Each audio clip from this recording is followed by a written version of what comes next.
দীর্ঘ 4 বছর ধরে চলা প্রথম বিশ্বযুদ্ধ সম্পর্কে আজ ধারাবাহিকভাবে বিস্তারিত জেনে নেব। প্রথমে জানব যুদ্ধের প্রারম্ভিকতা, পরবর্তীতে যুদ্ধ কেন শুরু হয়েছিল, বিশ্ব কয় ভাগে ভাগ হয়েছিল, রাশিয়া কেন যুদ্ধ থেকে বের হয়ে গেল, অংশগ্রহণকারী দেশগুলির গাণিতিক ও ঐতিহাসিক হিসাব এবং ইতিহাসের ধারাবাহিকতার সম্পূর্ণ ঘটনাক্রম, যেমন স্লেফেন পরিকল্পনা, রণাঙ্গন সমূহ, গোপন চুক্তি ও আমেরিকার প্রবেশ, স্প্যানিশ ফ্লু, নারীদের ভূমিকা, ভারতীয় উপমহাদেশের প্রেক্ষাপট, যুদ্ধের পরিণতি ও যুদ্ধ শেষ হওয়া সম্পর্কে। বিংশ শতাব্দীর শুরুতে ইউরোপ ছিল মানব সভ্যতার এক উজ্জ্বলতম শিখরে। শিল্প বিপ্লবের পূর্ণ বিকাশ, বিজ্ঞান ও প্রযুক্তির অভূতপূর্ব অগ্রগতি, সাহিত্য, শিল্প, সঙ্গীত, দর্শনের চরম উৎকর্ষ এবং ঔপনিবেশিক সম্পদের অফুরন্ত প্রাচুর্যে ইউরোপীয় সমাজ যেন এক অপরূপ ঔজ্জ্বল্যে উদ্ভাসিত হয়ে উঠেছিল। কিন্তু এই চাকচিক্যের আড়ালে লুকিয়ে ছিল গভীর রাজনৈতিক, অর্থনৈতিক ও সামরিক অস্থিরতা।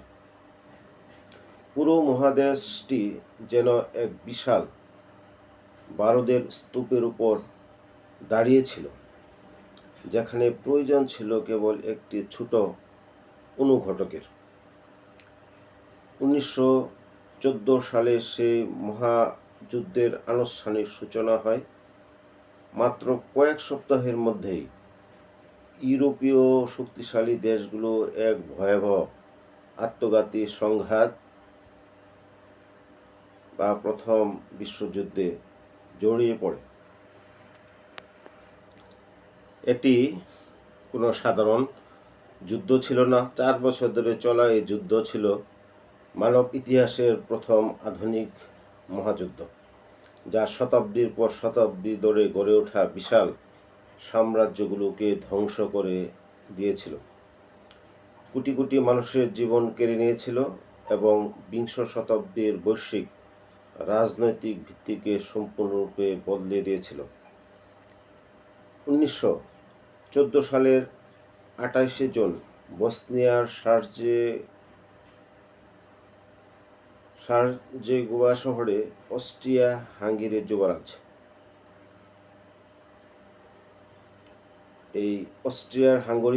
হাঙ্গেরির যুবরাজ আর্চ ডিউক ফ্রান্স ফার্ডিনান্ড ও তার স্ত্রী সোফি সার্বিয়ান জাতীয়তাবাদী তরুণ গাভ্রিলো প্রিন্সিপের গুলিতে নিহত হন। এই একটি ঘটনায় বিশ্বজুড়ে শৃঙ্খল প্রতিক্রিয়ার জন্ম দেয়। 28 জুলাই অস্ট্রিয়া হাঙ্গেরি সার্বিয়ার বিরুদ্ধে যুদ্ধ ঘোষণা করে। প্রথম বিশ্বযুদ্ধের গভীর ও বহুমাত্রিক কারণসমূহ ছিল সাম্রাজ্যবাদী প্রতিযোগিতা ও অর্থনৈতিক আধিপত্য। দ্বিতীয়ত হচ্ছে সামরিক জোট ব্যবস্থা ও ডোমিনো প্রভাব। তৃতীয়ত উগ্র জাতীয়তাবাদ ও বলকান সংকট। চতুর্থত অন্ধ অস্ত্র প্রতিযোগিতা ও নৌ লড়াইয়ের প্রস্তুতি। এই রকম কারণগুলো প্রথম বিশ্বযুদ্ধের সময় চিহ্নিত করা যায়। 19বিংশ শতাব্দীর শেষভাগ থেকে ইউরোপীয় শক্তিগুলোর মধ্যে আফ্রিকা ও এশিয়ার উপনিবেশ স্থাপনের তীব্র প্রতিযোগিতা চলছিল। ব্রিটেন ও ফ্রান্সের বিশাল সাম্রাজ্যের পাশাপাশি নতুন উঠতি শিল্প শক্তি জার্মানি সূর্যের নিচে নিজের স্থান দাবি করেছিল। ভূ রাজনৈতিক আধিপত্য ও সম্পদ দখলের এই রেষারেষি বিশ্বজুড়ে গভীর অবিশ্বাসের জন্ম দেয়।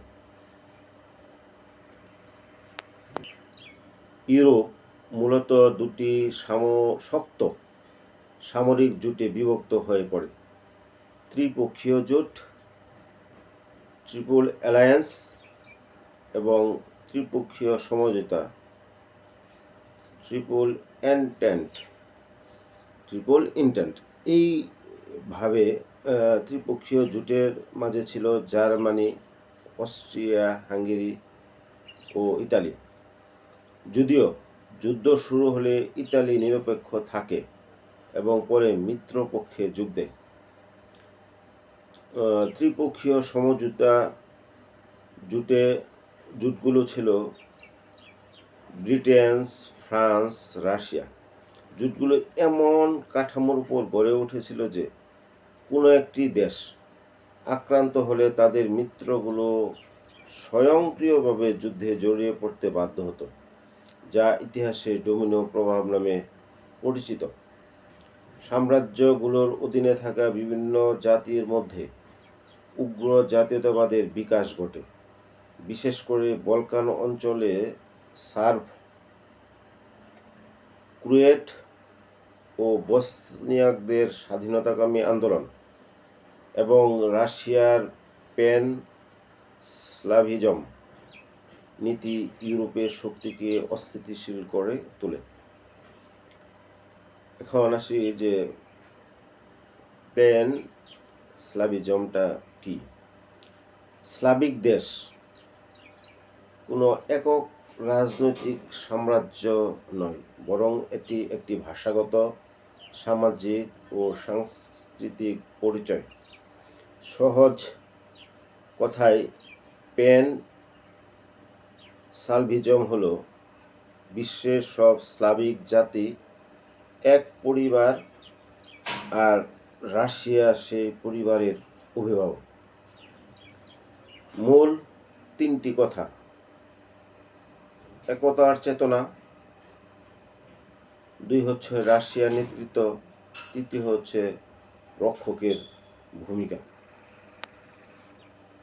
রাশিয়া মনে করত ইউরোপের সব স্লাভিক জাতির, যেমন সার্বিয়া, বুলগেরিয়া, ইউক্রেন ইত্যাদি, ভাষা ও সংস্কৃতির উৎস এক। তাই তাদের নিজেদের মধ্যে একটা জোরালো ঐক্য থাকা উচিত। এটা রাশিয়ার চিন্তাধারা।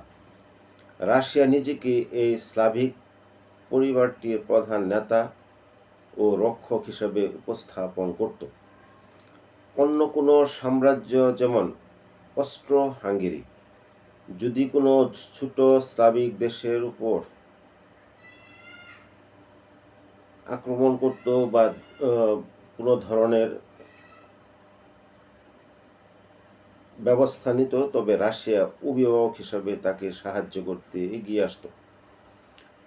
বিশ্ব শক্তিগুলোর মধ্যে সামরিক শক্তি বৃদ্ধির এক ভয়াবহ প্রতিযোগিতা শুরু হয়। বিশেষ করে জার্মানি ও ব্রিটেনের মধ্যে আধুনিক যুদ্ধজাহাজ নির্মাণের প্রতিযোগিতা ছিল সবচেয়ে উল্লেখযোগ্য। যুদ্ধকে প্রায় অনিবার্য মনে করে প্রতিটি দেশ বিপুল পরিমাণ অস্ত্র মজুত করতে থাকে। প্রথম বিশ্বযুদ্ধে মূল দুটি শক্তি ছিল কেন্দ্রীয় শক্তি এবং মিত্র শক্তি বা মিত্রপক্ষ। মিত্রপক্ষ বলতে মূলত যুক্তরাজ্য বা ব্রিটেন, ফ্রান্স এবং রাশিয়া, এই 3 শক্তির জোট। ত্রিপক্ষীয় আঁতাতকে বোঝানো হতো। যুদ্ধ শুরু হওয়ার পর 1915 সালে ইতালি, 1917 সালে মার্কিন যুক্তরাষ্ট্র এবং জাপান ও সার্বিয়া সহ আরও অনেক দেশ এই মিত্রপক্ষে যোগ দেয়। কেন্দ্রীয় শক্তি: জার্মানি, অস্ট্রিয়া হাঙ্গেরি, উসমানীয় বা অটোমান সাম্রাজ্য এবং বুলগেরিয়া। এখন প্রশ্ন জাগে, অস্ট্রিয়া হাঙ্গেরি এরা কি এক দেশ না দুই দেশ, এবং এখন তাদের অবস্থানটা কি? তখন যুদ্ধের সময় বা তখন অতীতে, অর্থাৎ প্রথম বিশ্বযুদ্ধের সময় তারা মূলত একটি যৌথ সাম্রাজ্য বা দ্বৈত রাজতন্ত্র ছিল তাদের। অস্ট্রিয়া এবং হাঙ্গেরি দুটি আলাদা রাজ্য হিসেবে স্বায়ত্তশাসন ভোগ করলেও তাদের সম্রাট ছিলেন একজনই, এবং সামরিক, পররাষ্ট্র ও আর্থিক নীতি যৌথ ছিল। এখন বর্তমানে প্রথম বিশ্বযুদ্ধে হেরে 1918 সালে এই সাম্রাজ্যটি ভেঙে চুরমার হয়ে যায়। বর্তমানে অস্ট্রিয়া এবং হাঙ্গেরি ইউরোপে দুটি সম্পূর্ণ আলাদা, স্বাধীন ও সার্বভৌম দেশ। দুই দেশই ইউরোপীয় ইউনিয়নের পৃথক সদস্য। এমনকি তৎকালীন এই সাম্রাজ্যের বিভিন্ন অংশ ভেঙে আজকে চেক প্রজাতন্ত্র, স্লোভাকিয়া, ক্রোয়েশিয়া ও স্লোভেনিয়ার মতো আরও বেশ কয়েকটি স্বাধীন দেশের সৃষ্টি হয়েছে। যুদ্ধের শুরুতে জার্মানি, অস্ট্রিয়া হাঙ্গেরি এবং ইতালি এই তিন দেশ মিলে ত্রিপক্ষীয় চুক্তি গঠন করেছিল। তবে যুদ্ধ শুরু হলে এই সমঝোতা ভেঙে যায়। যুদ্ধ শুরু হওয়ার সময় ইতালি নিরপেক্ষ থাকে এবং 1915 সালে তাদের পুরনো সঙ্গী জার্মানি ও অস্ট্রিয়া হাঙ্গেরি বিরুদ্ধে গিয়ে শত্রুপক্ষ অর্থাৎ মিত্রপক্ষে যোগ দেয়। এর পিছনে চারটি প্রধান ঐতিহাসিক কারণ ছিল। প্রথমত, চুক্তির আইনি ফাঁকফোকর। দ্বিতীয়ত, অস্ট্রিয়া হাঙ্গেরির সাথে ঐতিহাসিক শত্রুতা। তৃতীয়ত, গোপন লন্ডন চুক্তি, যা 1915 সালে, ও ভূখণ্ডের প্রলোভন। চতুর্থত, আর্থিক ও সামরিক সুযোগ সুবিধা। এই কারণগুলি বিদ্যমান ছিল। জার্মানি ও অস্ট্রিয়া হাঙ্গেরির সাথে ইতালির যে চুক্তিটি ছিল সেটি ছিল একটি আত্মরক্ষামূলক চুক্তি। শর্ত ছিল অন্য কোনো দেশ আক্রান্ত করলে তারা একে অপরকে রক্ষা করবে। কিন্তু 1914 সালে অস্ট্রিয়া হাঙ্গেরি নিজে প্রথম সার্বিয়াকে আক্রমণ করে যুদ্ধ শুরু করে। ইতালি তখন চতুরতার সাথে যুক্তি দেখায়, যেহেতু অস্ট্রিয়া আক্রমণকারী, আক্রান্ত নয়, তাই চুক্তি অনুযায়ী তাদের সাহায্য করতে আমরা বাধ্য নই। ইতালি এই কথা বলল। কাগজে কলমে এরা আসলে অস্ট্রিয়া এবং হাঙ্গেরির সাথে ঐতিহাসিক শত্রুতাও ছিল। কাগজে কলমে মিত্র হলেও ইতালির প্রধান শত্রু ছিল অস্ট্রিয়া হাঙ্গেরি। তৎকালীন অস্ট্রিয়া হাঙ্গেরির সাম্রাজ্যের অধীনস্থ কিছু অঞ্চল, যেমন টেন্ট্রিনো, টিট্রিয়েন্ট, ইস্ট্রিয়া, বিপুল সংখ্যক ইতালি ভাষী মানুষ বাস করত। এই যে আমরা লক্ষ্য করব যে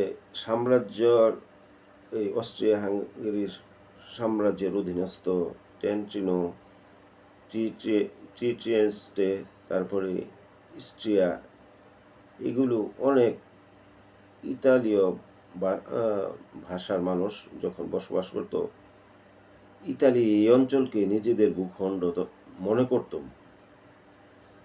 এবং অস্ট্রিয়ার হাত থেকে তা উদ্ধার করতে চেয়েছিল।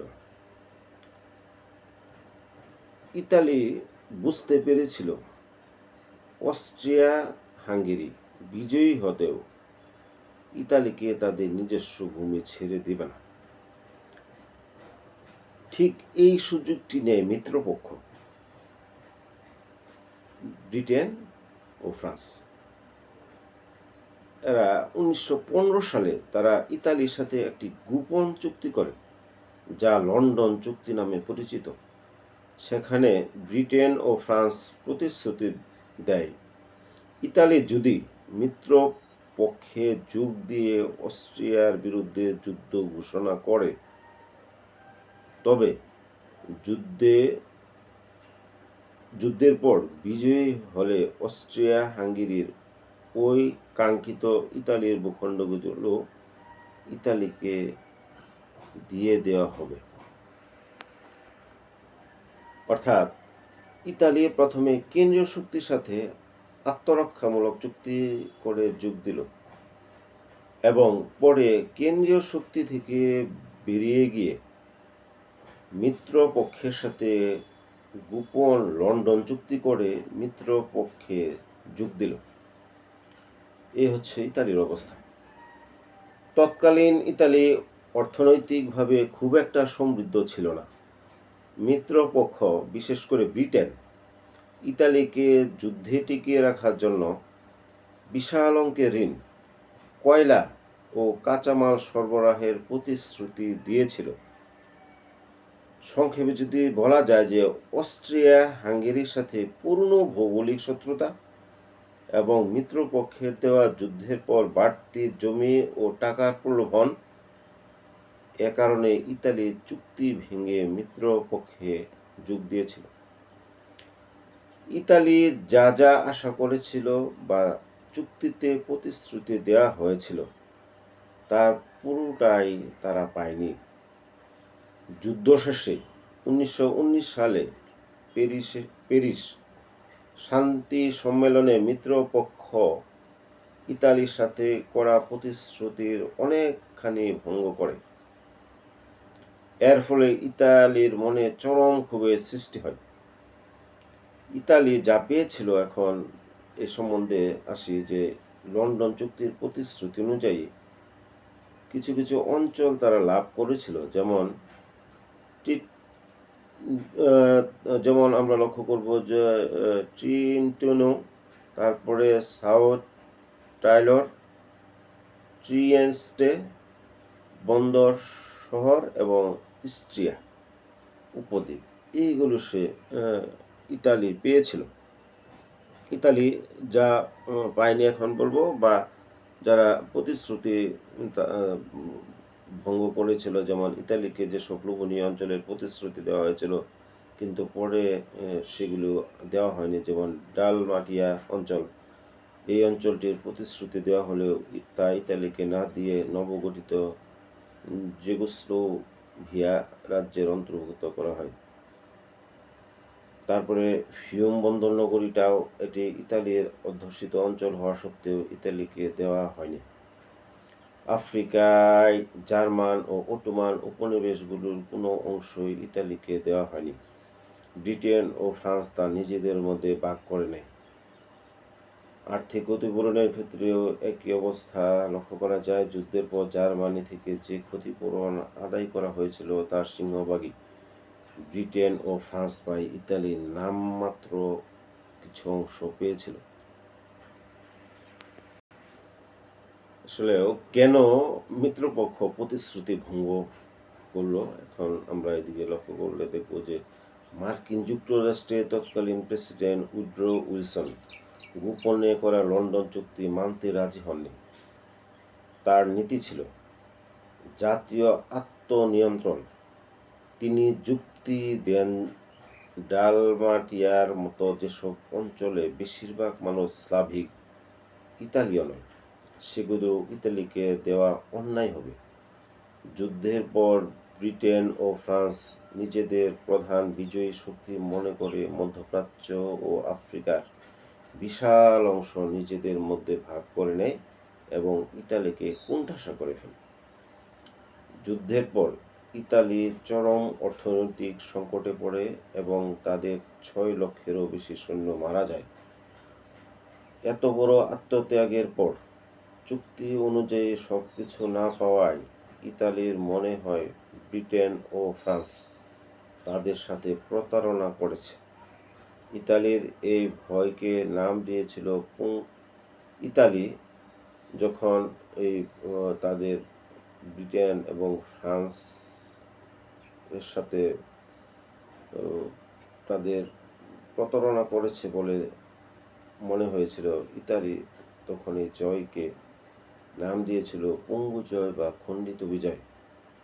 নিজের স্বার্থে না পাওয়ার ফলে ইতালি এই বিশ্ব জয়কে বা প্রথম বিশ্বযুদ্ধের জয়কে পঙ্গু বিজয় বা খণ্ডিত বিজয় বলে আখ্যা দিয়েছিল। এই জনরোষ ও জাতীয় অপমানের সুযোগ নেন বেনিতো মুসোলিনি। তিনি জনগণকে প্রতিশ্রুতি দেন যে তিনি ইতালিকে আবার প্রাচীন রোমান সাম্রাজ্যের মতো পরাশক্তিতে পরিণত করবেন এবং হারানো সম্মান ফিরিয়ে আনবেন। আর এভাবেই এই প্রতারণার ক্ষোভ থেকে ইতালির ফ্যাসিবাদ এবং একনায়কতন্ত্রের জন্ম হয়, যা পরবর্তীতে দ্বিতীয় বিশ্বযুদ্ধের অন্যতম কারণ হয়েছিল।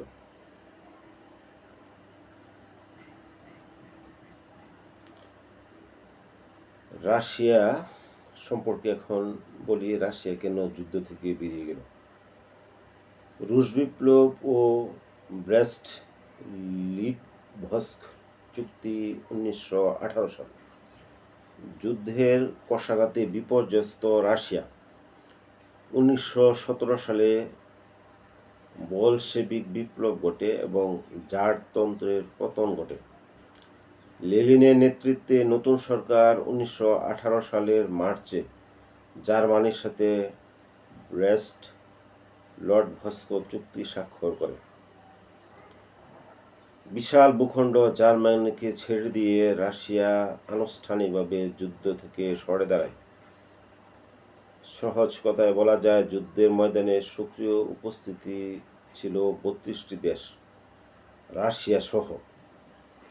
যুদ্ধের পর আন্তর্জাতিক চুক্তি দাপ্তরিক স্বাক্ষরে উপস্থিত ছিল 31টি দেশ। যুদ্ধকালীন সক্রিয় অংশগ্রহণ আমরা যদি হিসাব করি, মিত্র শক্তি 28টি দেশ, যার মধ্যে রাশিয়া অন্তর্ভুক্ত ছিল। কেন্দ্রীয় শক্তি 4টি দেশ, জার্মানি, অস্ট্রিয়া হাঙ্গেরি, অটোমান সাম্রাজ্য এবং বুলগেরিয়া। মোট সক্রিয় দেশ 28 যোগ 4 সমান 32টি দেশ। রাশিয়া নিষ্ক্রান্ত হওয়া ও ভার্সাই চুক্তি 1917 সালে বলশেভিক বিপ্লবের পর রাশিয়া ব্রেস্ট লিটভস্ক চুক্তি স্বাক্ষর করে যুদ্ধ থেকে সরে দাঁড়ায়। এর ফলে 1919 সালের ঐতিহাসিক ভার্সাই চুক্তিতে মিত্র শক্তির দাপ্তরিক সংখ্যা দাঁড়ায় 28 থেকে যদি 1 বিয়োগ করে 27টি দেশ। চুক্তি সংশ্লিষ্ট মোট দেশ 27 যোগ 8 সমান 31টি দেশ। গাণিতিক যুক্তি ও ঐতিহাসিক তথ্য উভয় দিক থেকে এটি সম্পূর্ণই সঠিক। আবারও যদি বলি, যুদ্ধের ময়দানে সক্রিয় উপস্থিতি ছিল রাশিয়া সহ 32টি দেশ। যুদ্ধের পর আন্তর্জাতিক চুক্তির দাপ্তরিক স্বাক্ষরে উপস্থিত ছিল 31টি দেশ। আমরা ইতিহাসের ধারাবাহিকতায় প্রথম বিশ্বযুদ্ধের ঘটনাক্রম, যুদ্ধের প্রসার ও স্লিফেন পরিকল্পনায় সারাজেভো হত্যাকাণ্ডের পর রাশিয়া সার্বিয়াকে রক্ষা করতে সৈন্য সমাবেশ করে। জার্মানি তখন রাশিয়া ও ফ্রান্সের বিরুদ্ধে যুদ্ধ ঘোষণা করে। জার্মানির স্লিফেন পরিকল্পনা অনুসারে জার্মানি বেলজিয়ামে নিরপেক্ষতা লঙ্ঘন করে ফ্রান্সে আক্রমণ চালালে ব্রিটেন যুদ্ধের ময়দানে নেমে পড়ে। এই হলো অবস্থা। এখন বলবো যে স্লিফেন পরিকল্পনাটা কি। স্লিফেন পরিকল্পনাটা ছিল প্রথম বিশ্বযুদ্ধে জার্মানি তৈরি একটি সামরিক কৌশল, যার মূল লক্ষ্য ছিল একসাথে দুই শত্রু ফ্রান্স ও রাশিয়ার বিরুদ্ধে দুই সীমান্তের যুদ্ধ এড়ানো। সহজভাবে যদি আরও বলা যায়, মূল সমস্যা ফ্রান্স, জার্মান, রাশিয়া। জার্মানির পশ্চিমে ছিল ফ্রান্স আর পূর্বে ছিল রাশিয়া। জার্মানির ভয় ছিল একই সাথে দুই পাশে যুদ্ধ করলে তারা টিকতে পারবে না। নিরপেক্ষ দেশ বেলজিয়ামে ঢুকে খুব দ্রুত মাত্র 6 সপ্তাহের মধ্যে ফ্রান্সকে হারিয়ে দেওয়া, এরপর সব সৈন্যকে ট্রেনে করে পূর্বে পাঠিয়ে রাশিয়ার বিরুদ্ধে যুদ্ধ করা, কারণ তারা ভেবেছিল রাশিয়ার সৈন্য সাজাতে সময় নেবে বা অনেক সময় লাগবে। এই যে পরিকল্পনা, এই পরিকল্পনাটি পুরোপুরি ব্যর্থ হয়, কারণ বেলজিয়াম বাধা দেয়, ব্রিটেন যুদ্ধে নেমে পড়ে, রাশিয়া অনুমানের চেয়েও দ্রুত সৈন্য নিয়ে হাজির হয়ে যায়। ফলে জার্মানিকে বাধ্য হয়ে দুই পাশে একসাথে যুদ্ধ করতে হয়। এই জার্মানি দুই পাশে যখন যুদ্ধ করে, তখন জার্মানির স্লিফেন পরিকল্পনা ব্যর্থ হওয়ার 5টি ভুল হিসাব ও কারণও এই জায়গায় আমরা পাই। জার্মানি ভেবেছিল তারা বেলজিয়াম দিয়ে একদম অনায়াসে ফ্রান্সে ঢুকে পড়বে, কিন্তু বেলজিয়ামের সেনাবাহিনী জার্মান বাহিনীর প্রবল প্রতিরোধ জানায় জার্মান বাহিনীকে। এতে জার্মানির মূল্যবান সময় নষ্ট হয়ে যায়। নিরপেক্ষ বেলজিয়ামে জার্মানির এই বেআইনি আক্রমণের কারণে ব্রিটেন চুপ থাকেনি। তারা অবিলম্বে তাদের সুপ্রশিক্ষিত সেনাবাহিনী পাঠিয়ে ফ্রান্সের পাশে এসে দাঁড়ায়।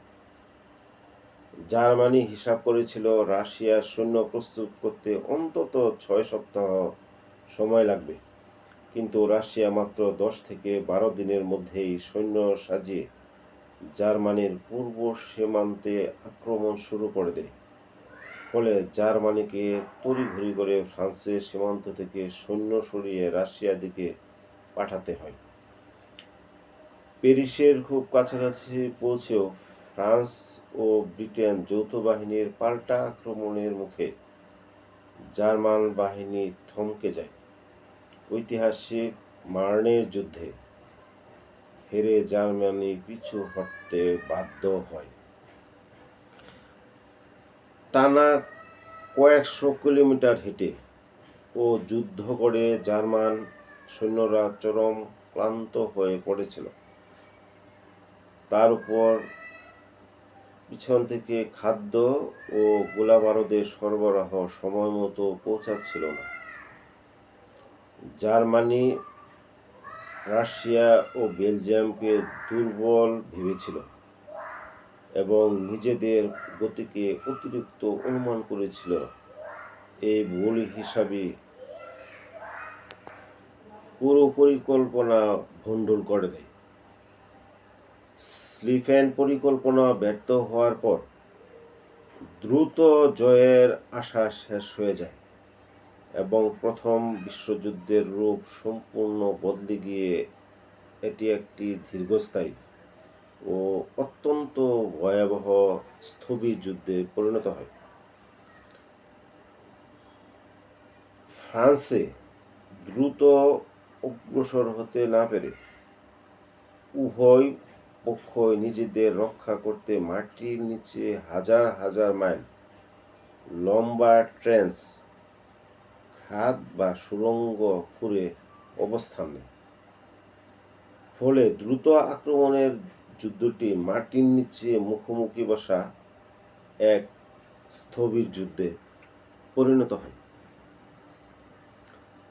জার্মানির সবচেয়ে বড় ভয়টাই সত্যি হয় তাদের একই সাথে পশ্চিম সীমান্তে ফ্রান্স ও ব্রিটেনের বিরুদ্ধে এবং পূর্ব সীমান্তে রাশিয়ার বিরুদ্ধে সৈন্য ভাগ করে যুদ্ধ চালিয়ে যেতে হয়। যুদ্ধটি দেশ জয় করার বদলে কে কতদিন টিকে থাকতে পারে সেই লড়াইয়ের রূপ নেই। লক্ষ্য দ্বারাই শত্রুর সৈন্য, খাবার ও অস্ত্র ক্ষয় করে তাকে দুর্বল করা।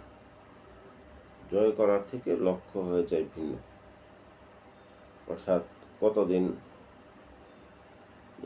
শত্রুর খাবার, অস্ত্র এবং সৈন্যদেরকে দুর্বল করে রাখা যায়।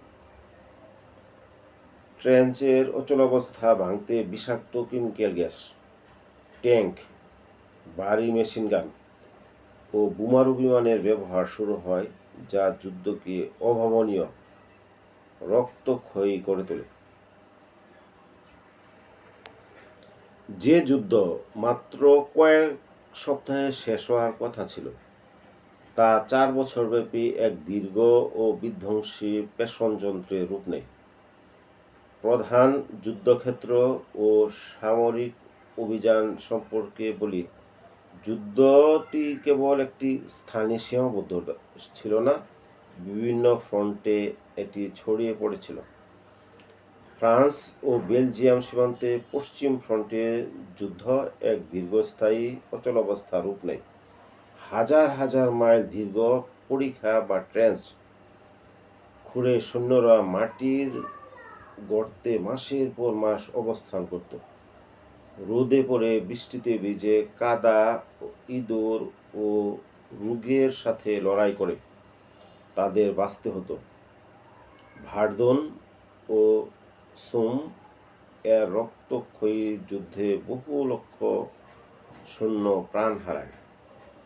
রাশিয়া ও জার্মানি, অস্ট্রিয়া হাঙ্গেরির মধ্যকার সীমান্তে পূর্ব ফ্রন্টে যুদ্ধটি ট্রেঞ্চের বদলে ছিল অনেক বেশি গতিশীল।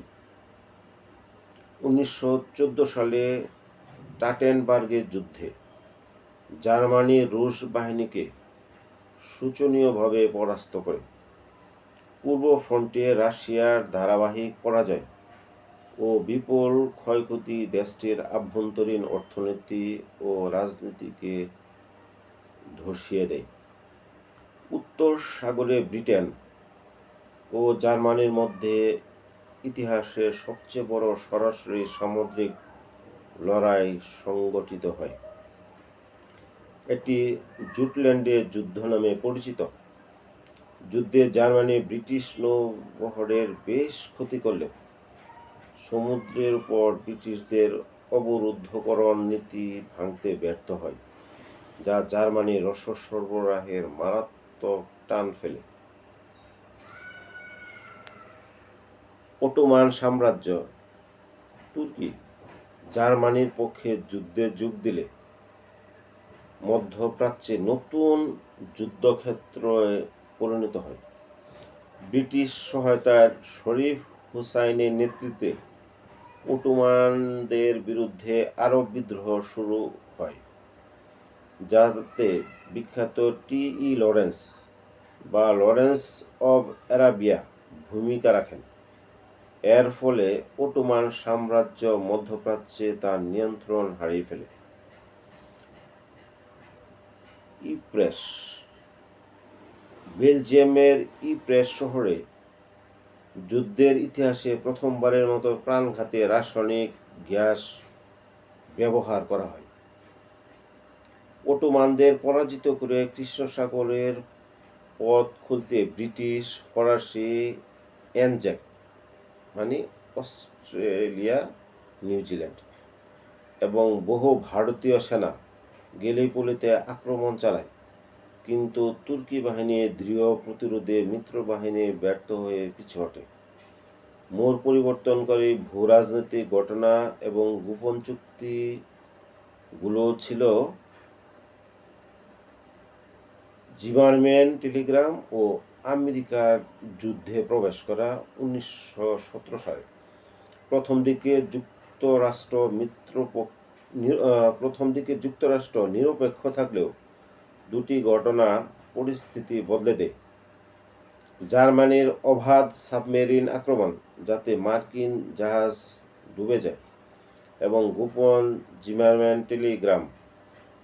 এই টেলিগ্রামে জার্মানি মেক্সিকোকে আমেরিকার বিরুদ্ধে যুদ্ধে উস্কানি দেওয়ার চেষ্টা করেছিল। বার্তাটি ফাঁস হয়ে গেলে 1917 সালে মার্কিন যুক্তরাষ্ট্র আনুষ্ঠানিকভাবে মিত্র পক্ষে যোগ দেয়, যা যুদ্ধের ভারসাম্য পুরোপুরি বদলে দেয়। মধ্যপ্রাচ্যের ভাগাভাগির ক্ষেত্রে আমরা দেখব সাইগাস-পিকো চুক্তি 1916 সাল। যুদ্ধ চলাকালে ব্রিটেন ও ফ্রান্স গোপনে মধ্যপ্রাচ্যের অটোমান এলাকাগুলো নিজেদের মধ্যে ভাগাভাগি করার পরিকল্পনা করে। বেলফুর ঘোষণা 1917 সাল। ব্রিটিশ পররাষ্ট্রমন্ত্রী আর্থার বেলফোর ফিলিস্তিনের মাটিতে ইহুদিদের জন্য একটি জাতীয় বাসস্থান গড়ে তোলার প্রতিশ্রুতি দেয়, যা আজকের আধুনিক মধ্যপ্রাচ্য সংকটের বীজ বপন করেছিল। পরবর্তীতে লক্ষ্য করা যায় যে মহামারীর বিষয়গুলো 1918 সালের স্প্যানিশ ফ্লু যুদ্ধের একদম শেষ পর্যায়ে বিশ্বজুড়ে ছড়িয়ে পড়ে এক প্রাণঘাতী ইনফ্লুয়েঞ্জা মহামারী স্প্যানিশ ফ্লু। রণাঙ্গন থেকে ফিরে আসা সৈন্যের মধ্যে এই ভাইরাস সারা বিশ্বে ছড়িয়ে পড়ে। ধারণা করা হয় যুদ্ধে যেখানে প্রায় 1,70,00,000 মানুষ মারা যায়, সেখানে এই মহামারীতে বিশ্বজুড়ে 2 থেকে 5 কোটি মানুষ প্রাণ হারিয়েছিল। এই মহামারী যুদ্ধরত দেশগুলোর সামরিক শক্তি ও মনোবল ভেঙে দিতে বড় ভূমিকা রাখে। পুরুষরা যখন যুদ্ধক্ষেত্রে প্রাণ দিচ্ছিল, তখন দেশের আভ্যন্তরীণ অর্থনীতি ও যুদ্ধাস্ত্র উৎপাদন সচল রাখার দায়িত্ব কাঁধে তুলে নেন নারীরা ভারী শিল্প, গোলাবারুদের কারখানা ও গণপরিবহনে দিনরাত কাজ করতেন। হাজার হাজার নারী নার্স ও সেবিকা হিসেবে যুদ্ধক্ষেত্রে আহত সৈনিকদের সেবা দান করেন। যুদ্ধের পর নারীদের এই অনবদ্য অবদান তাদের প্রতি সমাজের দৃষ্টিভঙ্গি বদলে দেয়। এর ফলশ্রুতিতে ব্রিটেন, যুক্তরাষ্ট্র, জার্মানি সহ অনেক দেশেই নারীরা রাজনৈতিক ভোটাধিকার অর্জন করে। প্রথম বিশ্বযুদ্ধের সময় আমাদের এই অঞ্চল, বাংলাদেশ সহ পুরো উপমহাদেশটি বলা যায় ব্রিটিশ শাসনাধীনে থাকায় এর প্রত্যক্ষ প্রভাব এখানে পড়েছিল। প্রায় 13 লক্ষের বেশি ভারতীয় সৈন্য ব্রিটিশ পতাকা তলে ইউরোপ, মধ্যপ্রাচ্য ও আফ্রিকার যুদ্ধ করতে যান। এর মধ্যে পাঞ্জাব, গোর্খা এবং বাংলা অঞ্চল থেকেও অনেকে যুদ্ধ করেছেন। যুদ্ধের খরচ মেটাতে ভারত থেকে প্রচুর খাদ্য, অর্থ ও রসদ পাঠানো হয়, বা এই উপমহাদেশ থেকে এই অর্থ, রসদ বা খাদ্যগুলো পাঠানো হয়, যার ফলে স্থানীয় বাজারে নিত্য প্রয়োজনীয় দ্রব্যের দাম আকাশচুম্বী হয়। বাঙালিদের সামরিক অযোগ্যতার ব্রিটিশ অপবাদ ভেঙে 1916 সালে গঠিত হয় 49তম বাঙালি পল্টন। এই রেজিমেন্টে হাবিলদার হিসেবে যোগ দিয়ে করাচি সেনানিবাসে যান আমাদের জাতীয় কবি কাজী নজরুল ইসলাম। করাচি সামরিক জীবনেই তার সাহিত্য চর্চার বিকাশ ঘটে এবং রণাঙ্গনের পটভূমিতে রচিত বহু লেখা তার সাহিত্যকে এক নতুন বার্তা দিয়েছিল। যুদ্ধের যুদ্ধের সময় ভারতীয় রাজনৈতিক দলগুলো এই আশায় ব্রিটিশদের সহযোগিতা করেছিল যে যুদ্ধ শেষে স্বায়ত্তশাসন পাওয়া যাবে, কিন্তু যুদ্ধ শেষে ব্রিটিশরা প্রতিশ্রুতির বদলে নিয়ে আসে দমন পীড়নমূলক রাওলাট আইন। এর প্রতিবাদে 1919 সালে 13 এপ্রিল অমৃতসরের সমাবেশ ডেকেছিলেন সাধারণ মানুষ, যেখানে ব্রিটিশ জেনারেল ডায়ারের নির্দেশে ঘটে নারকীয় জালিয়ানওয়ালাবাগ হত্যাকাণ্ড। এই ঘটনা ভারতীয় স্বাধীনতা আন্দোলনকে এক অহিংস আন্দোলন থেকে সশস্ত্র আপসহীন লড়াইয়ের দিকে মোড় ঘুরিয়ে দেয়। মার্কিন যুক্তরাষ্ট্রের অফুরন্ত রসদ ও শূন্য আসার পর জার্মানির মিত্র দেশগুলো যেমন অটোমান সাম্রাজ্য, বুলগেরিয়া, অস্ট্রিয়া, হাঙ্গেরি একে একে ভেঙে পড়ে। অবশেষে অর্থনৈতিক ও সামরিক দেউলিয়াত্বের মুখে 1918 সালের 11 নভেম্বর জার্মানির আত্মসমর্পণের মাধ্যমে যুদ্ধের সমাপ্তি ঘটে।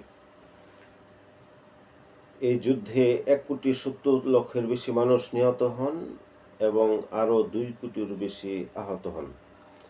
জার্মান সাম্রাজ্য, অস্ট্রিয়া হাঙ্গেরি সাম্রাজ্য, অটোমান সাম্রাজ্য এবং রাশিয়ার জার সাম্রাজ্য চিরতরে বিলুপ্ত হয়ে যায়।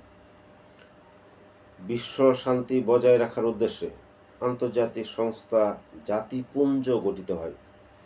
ভার্সাই হল ফ্রান্সের প্যারিস থেকে প্রায় 20 কিলোমিটার দক্ষিণ পশ্চিমে অবস্থিত একটি ঐতিহাসিক শহর, যেখানে বিখ্যাত প্যালেস অব ভার্সাই বা রাজপ্রাসাদ অবস্থিত। প্রথম বিশ্বযুদ্ধ আনুষ্ঠানিকভাবে শেষ করার জন্য 1919 সালের 28 জুন এই ভার্সাই প্রাসাদে হল অব মিরর্স এ ঐতিহাসিক ভার্সাই চুক্তি স্বাক্ষরিত হয়েছিল। 1919 সালের ভার্সাই চুক্তির মাধ্যমে বিজয়ী শক্তিগুলো জার্মানিকে এককভাবে যুদ্ধের জন্য দায়ী করে একতরফা ও চরম অপমানজনক শর্ত চাপিয়ে দেয়।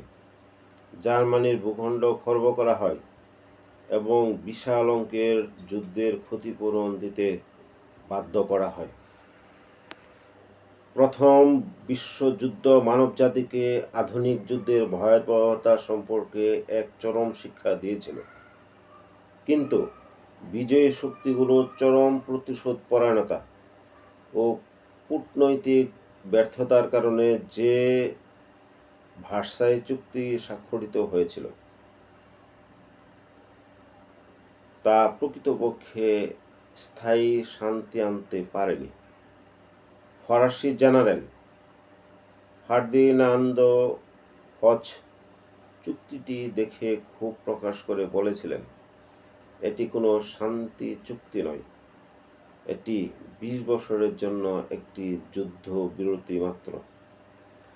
তার এই ঐতিহাসিক ভবিষ্যৎবাণী পুরোপুরি সত্যি হয়েছিল।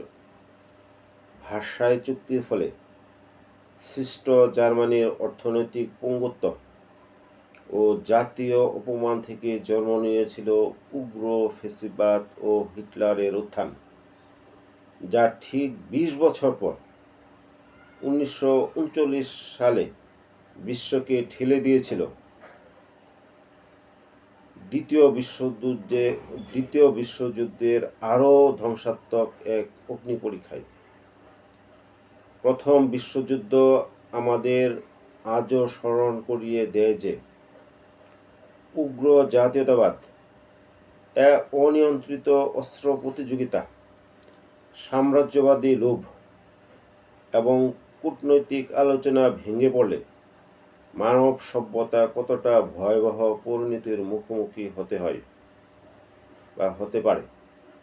আজকের পারমাণবিক যুগে এই শিক্ষা অত্যন্ত প্রাসঙ্গিক। প্রথম বিশ্বযুদ্ধ সম্পর্কে আজ এ পর্যন্ত।